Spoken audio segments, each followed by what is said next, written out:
Okay, are you comfortable? Very much. All right, is there anything I can do? Oh my God. All right. You're getting closer. Oh, that's it, right there.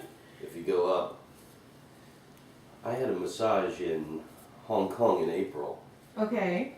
And it was, you had the choice where you could do like a soft oil massage or a deep tissue massage. And I thought, I want to get a deep tissue massage. And it was this older Chinese man in his 60s. Oh, I bet he's good. No. Aww. This guy made me pay for the opium wars. He punished me. Oh. He turned me sideways. And I was like, you know, I'm like trusting him being limber. Uh-huh. He put his whole body on my side, like his hip on my hip. And with his elbow, he put his elbow up on my jaw and my jawline to my chin. And he turned my head and he was with his whole body stretching out. And my neck has been fucked ever since then. I've had this like shooting pain right here in my neck. Okay. To my upper shoulder. And I think I need to go get an MRI or something. Yeah? How long? Oh, you said April. April, man. I've been in pain all year. Shit.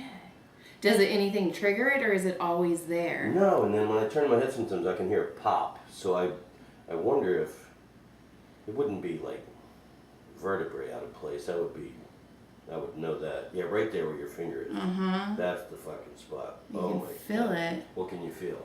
Okay, I don't know if you can feel it popping. Yeah, I can feel it pop. Yeah. Uh-huh. So it's just the muscle is super tight, and it's probably pulling on the cervical area. Christ. No, just joy. Stupid joke that I tell all the patients. By the way, I guess I have Tom Rhodes on the table. Yay. Boom. I'm excited. I was trying, when I saw you, I was like, okay, don't fangirl, don't fangirl. I'm pretty sure my ears are nice and bright red because that's what they like to do. So, yeah, you're not straight. What do you think? Yeah, you're a professional. Yeah, you've got some muscles out. But we'll fix you. So you think the neck problem is just a muscle? I do. Okay. I don't think anything's Because broken. I can't afford it anymore. Right. Who can? It's one of the reasons I got married. That's how he proposed. He's like, you get married to me, you'll have insurance. I was like, fucking let's go to Vegas. Wow. I like Vegas. I like healthcare. Right, I like healthcare. I can do what I want and still go to the doctor? All right. So do you get massages normally? I think I haven't in a while, not since Hong Kong. Okay. But I've always felt like getting massages for your body, like changing your oil for a car. Right. It's just something you need to do, you know, a couple times a year. So I'm a fan. Now, I know you travel like everywhere. Have you gotten massages different places All besides? over the world, yeah. Oh, that is so cool. That Yeah. kind of made me happy. Yeah, and that's one of my favorite things about Asia is, like, you go to Thailand, and, you know, Thailand is like the internet. It's whatever you want it to be. You can go there for spiritual purposes. You can go there to be a scumbag or whatever. My favorite thing about Thailand, other than watermelon milkshakes, Okay. are these, like, ancient Thai massages for, like $5-10. Right. What you would pay like $100 for in LA. And what's the temple in Bangkok where it's great. You can take a water taxi right to this temple. It's on, and in the back of the temple is a massage school where they teach the ancient Thai massage. Oh, that's so. So you're in a room with like 50 other people, and it's, you know, it's not, you know, by yourself in a room or something, but it's like $6. Okay. And I really like entering a temple to get massaged. I think is very cool. I could see that. No, yeah, because the energy has to be just so calming and like, okay, they obviously know what they're doing. Yeah, and it's not like a it's not like a happy ending massage. It's like you're getting the ancient art of Thai massage. Right, you know your body's going to be manipulated the way it needs to be manipulated. I had a Vietnam vet, he actually passed away, and he had his hip replacement done in Thailand. And same thing, he was like, Joy, I'd go and I'd get these massages and they were like $25 and the girls were awesome. And I saw him like every week until he got sick. But yeah, that's Thailand's big for cosmetic surgery vacations and people going there to get cheaper medical treatments. And I've heard about it. People will hang out there for like a few weeks or a month and get massaged and, you know, just heal. Sip fruit milkshakes.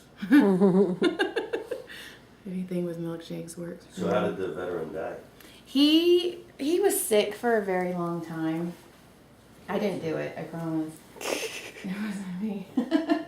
But no, he got really sick. He was having heart problems. He had open heart surgery. And he had a lot of tragedy. Like his daughter passed away unexpectedly. His son got popped for doing some things with younger girls. And so he was just kind of one thing after the other, and he wasn't able to just recover from it. And I think his spirit kind of... He just wanted to check out Yeah. the Life Hotel. Exactly. He was too crushed. It happens. Yes, it more than people think. Yeah. Like, you have to have some type of a will to keep going. So what was the place like that you got the massage in April? What was that like? It was in a very upscale neighborhood in Hong Kong, and you know that's why I trusted it. And then it was a very nice spa, and you had to go up to like the 5th floor. It was this kind of expensive shopping area, and that's why I thought, you know, like cheap looking shady places I wouldn't trust. Yeah. But like if you're in Bali or Thailand on the beach, usually there's people that'll come around, or like hotels will have setups on the beach where a masseuse will be, or even just on like remote beach areas, somebody will be there, and you see them sitting there going one tourist after another, and you'll see. I remember I was in line in Bali, and the woman had done this like very rotund British woman, and she was so tired after it, she was, I need to take a break for a minute. But that's always lovely when you're on a tropical Asian beach. Right. Ooh, right there. Oh, Jesus. You feel that knot? Oh my Lord, Jesus. Got it. Wow. Yeah, you're nice. You can tell you travel. Yeah, I'm sitting on airplanes. Airplanes are the devil. Yeah, wow. Ooh, fuck. Yeah. Now, have you ever done like any other treatment besides massage? What do you mean? Like acupuncture? Oh, No. No. Because Chinese acupuncture and Japanese acupuncture are actually completely different. And I knew an acupuncturist, and she went here to school for acupuncture. And I guess America only accepts the Chinese acupuncture methods. And she just wasn't feeling it, and she actually went to Japan and learned how to do the Japanese method. And she's, I think, like one of the only ones around here that knows how to do that type of acupuncture. So I was just wondering, because you have like, I don't know, I feel like when you're in the Asian areas, you have access to some amazing healing methods. Yeah, I wouldn't trust it. No? No. And I've never had it. I'm a hypocrite. I'm the biggest hypocrite you'll ever meet. You feel that? That's where I carry all my stress on my shoulders.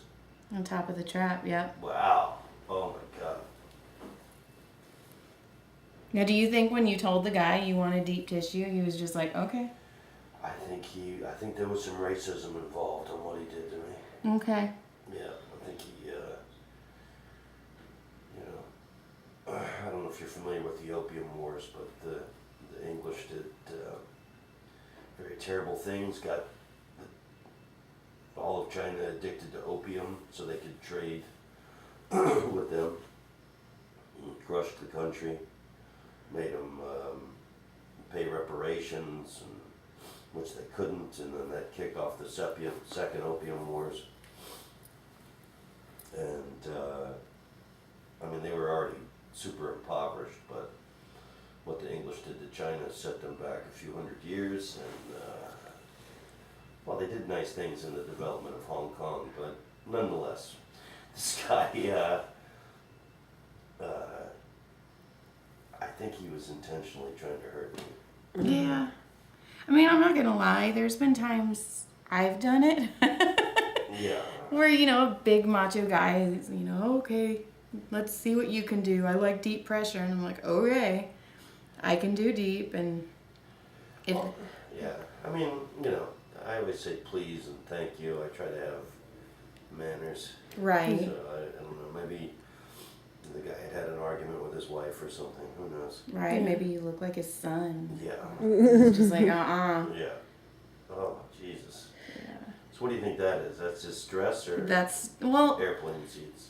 You know what? Normally, it's not just one thing. It's a combination of everything because people are like, what can I do to get rid of this? And unless you stop living, it's always going to be something. Either it's the phone, the computer, the traveling, the way you walk, the way you carry things. It's normally just the way your body moves. And if you don't pay attention to it, which most of us don't, we will hold our body in a specific way, and that muscle will just tighten up the way it needs to.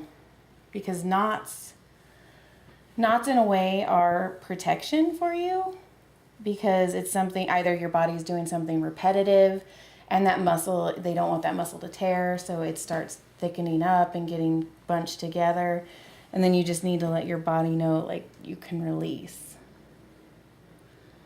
So that's my dorky way of thinking of it. And then also you can get lactic acid buildup, where if you work out or you move a lot, that's where you get really sore when you go into oxygen debts. So there's many different ways to have knots, and I don't think one specific thing makes a knot, if that makes sense. Now, where was your favorite place you traveled to? That's a tricky question. Paris is my favorite city in the world. Okay. I love Paris. Just the baguettes for $1.10 Pain de so chocolat. insanely good. And cheeses. And there's this food street I discovered a couple years ago called Rue Montegoyle. And there's a patisserie shop. It's the oldest patisserie in Paris. Made in 1730 for the King of France. And I follow him on Instagram. I was never a big sweets guy, and then I stopped drinking alcohol 5 years ago. And since then, I love sweets. I think it's, all the sugar and booze. My body wants sugar. Mm-hmm. And everybody's so anti-sugar, but fuck that. I love sugar. I love ice cream. But this place, oh my God, their fruit tarts are insane. I had a fig tart the last time I was there. It's just absolute art what these people do. Right. I followed, it's called Storer, Stohrer, Storer. And I follow them on Instagram, and I even follow their, the patisserie chef. That's how much I love it. Like, what are you doing? So when I land in Paris, it's huge. And they do, and I've talked about it on Bill Burr's podcast, where they also, at lunchtime, they have the most incredible sandwiches on baguettes. And I always tell people when you go there, get two.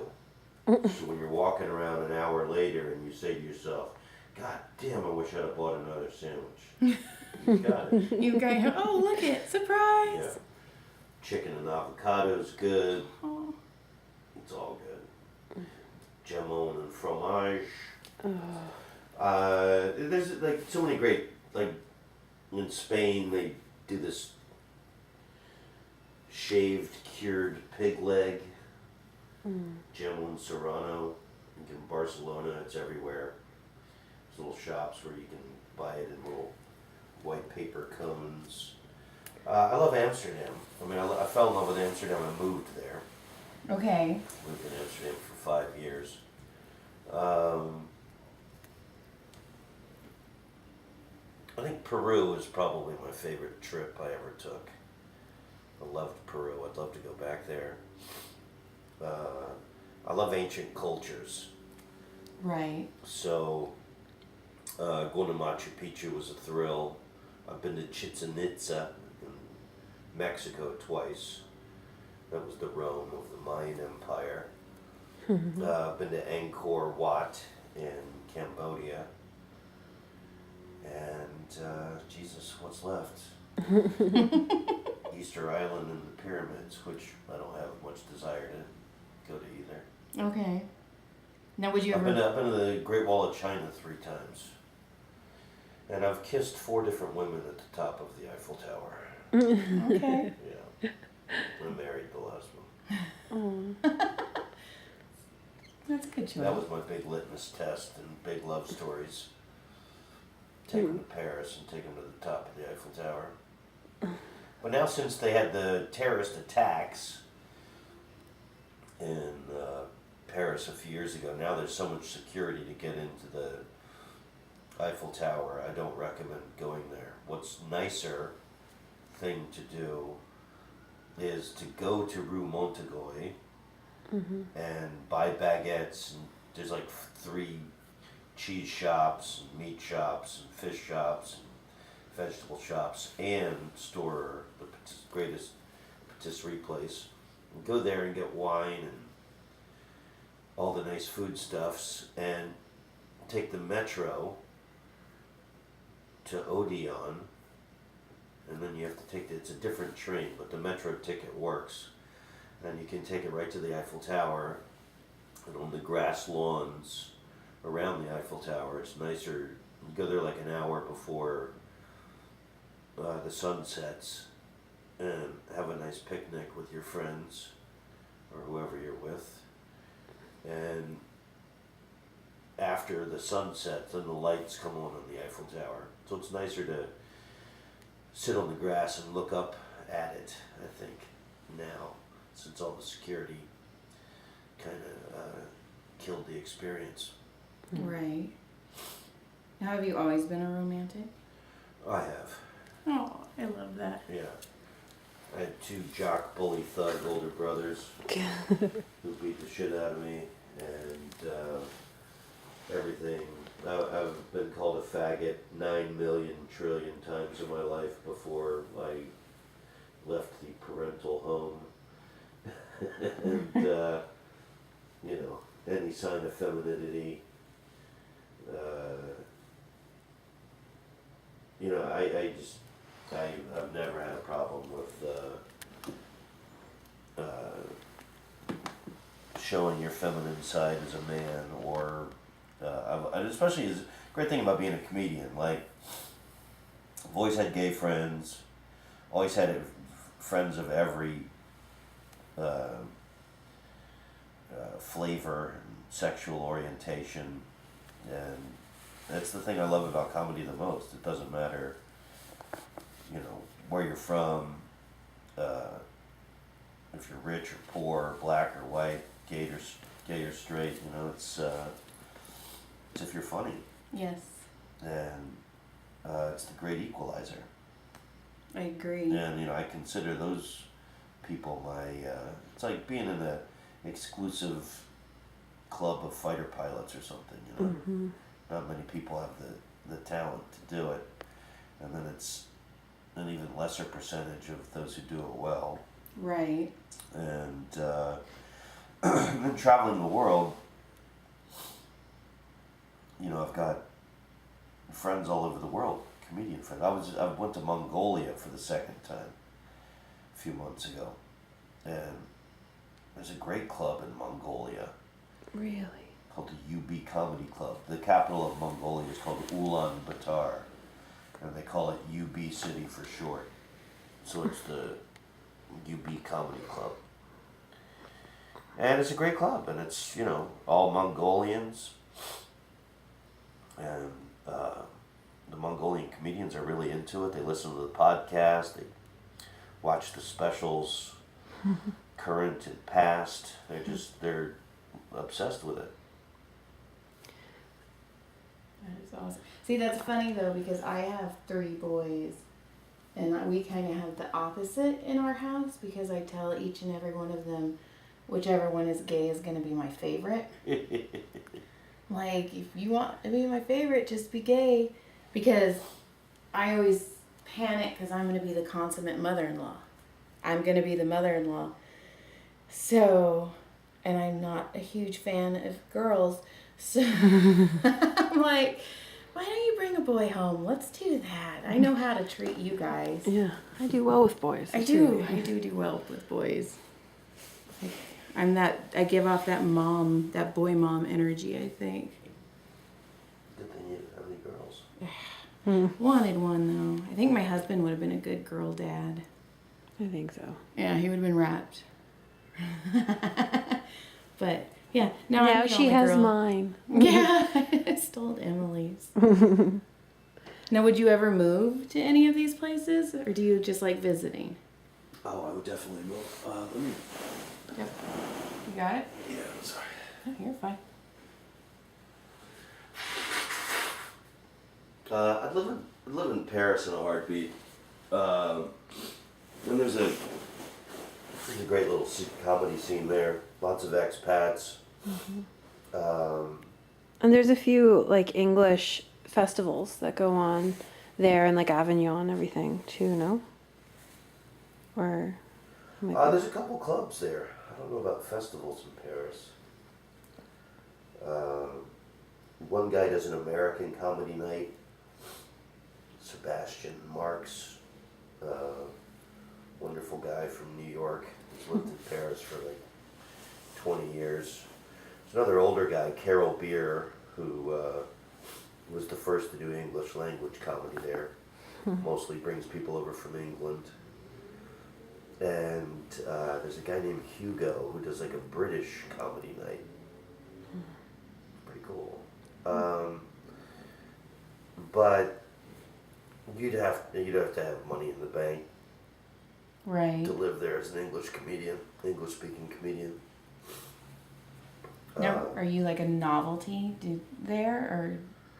I mean, I try and play there once a year in little 100-seat rooms, and usually draw. I was there 2 months ago, and it was sold out. I think the room sat like 150, but normally be like a 100-seat room, and I'll pull in like 80, 90 people. You know, Right. it's never like a big money maker. The other gigs in Europe, pad it with money-making gigs. Just go to Paris because you enjoy it. Right. I don't know. I don't understand what making money off of gigs means yet. So I'm like, wait, what? Drink ticket, right? That's what that means. If you get enough people, you get the free drink ticket. But I'm editing my next live comedy album. Okay. For the last 2 years, I've been recording all of my international shows, and I don't think anything has ever been done like this. I'm gonna release it in January. Okay. It should be done in the next month, hopefully. So every track is a different city around the world. And it's like, I think the shortest track is like 4 minutes, so it's usually like 4 to 8 minutes, and it's all mostly jokes and stories about those places. Okay. Because I've been doing the international circuits for 20 years, and a lot of places I've got lots of stories and jokes about, personal stories. So, do you want to hear the list? Yes. Paris, Amsterdam, Antwerp, Zurich, Porto, Portugal, Berlin, Dublin, Galway, Belfast, Oslo, Stockholm, Vancouver, Sydney, Bangkok, Manila, Hanoi, Hong Kong, Shanghai, Beijing, and Ulaanbaatar, Mongolia. And next week I'm going to do this tour in Israel. Oh. And I hope to get have Tel Aviv and Jerusalem. Okay. So it's cool. I'll do these like writing projects before I go to a country. I'll like research everything I can about it and try and write a few minutes of material about those places. Right. It's almost like a comedy documentary and little tiny it's like a quilt. Well, I'm trying to make a television show where I'm the Anthony Bourdain of comedy, Oh, that would be so cool. That would be checking cool. out comedy scenes around the world, highlighting comedians from those places, and I'm friends with, famous comedians from every country Right. and lesser known, interesting people, and I think it's endlessly fascinating. What are people making jokes about in other countries, and what do they find funny? How do they use humor to survive and deal with their problems? Right. How do they? Because that's what comedy is mostly, is people just taking things and Yeah, in their there's life even, and making it. aside from Israel, there's a comedy festival in Ramallah on the Palestinian side. Every August, a Palestinian American comedian from Detroit puts it on. Wow. My nose is all locked up. I apologize. No, it's kind of a good thing. It just means your lymphatic system. I Right. mean, besides your cold, it also your lymphatic system is moving. It means the massage is working? It does. I'm doing something right, Okay, good. which is a first. But hey, even a broken clock gets the time right twice a day, right? You and Schubert use that expression. Does he really? Yeah, Schubert always says that.